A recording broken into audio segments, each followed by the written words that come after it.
কিন্তু শুধু আমি একটা কথা বলবো, আমি ফয়জুল করিমকে আপনারা এখন পর্যন্ত পরীক্ষা করেন নাই, কিন্তু সরোয়ার ভাইকে 20 বছর পরীক্ষা করেছেন। যদি আমাকে একটাবার পরীক্ষা করেন, আল্লাহ পাকের উপর ভরসা করে বলতে পারি আমি আমার উপর আস্থা রাখি, ইনশাআল্লাহ আমি শ্রমিক, কুলি, মজদুর, মেহনতি মানুষের অধিকারকে বাস্তবায়নের জন্য সর্বোচ্চ চেষ্টা করব।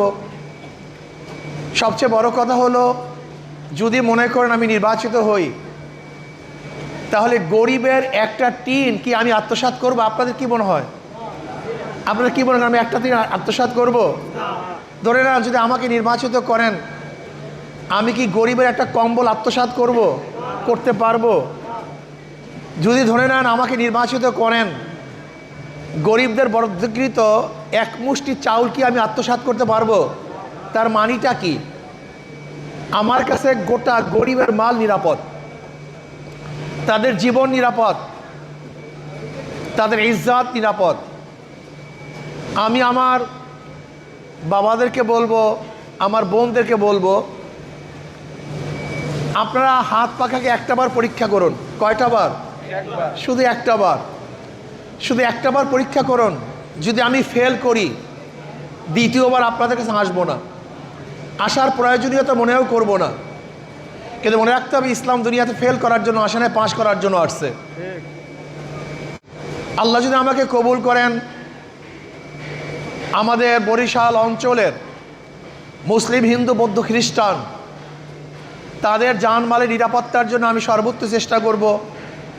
হিন্দুদের ধর্ম কিভাবে পালন করতে পারে তাদের নিরাপত্তার ব্যবস্থা করব।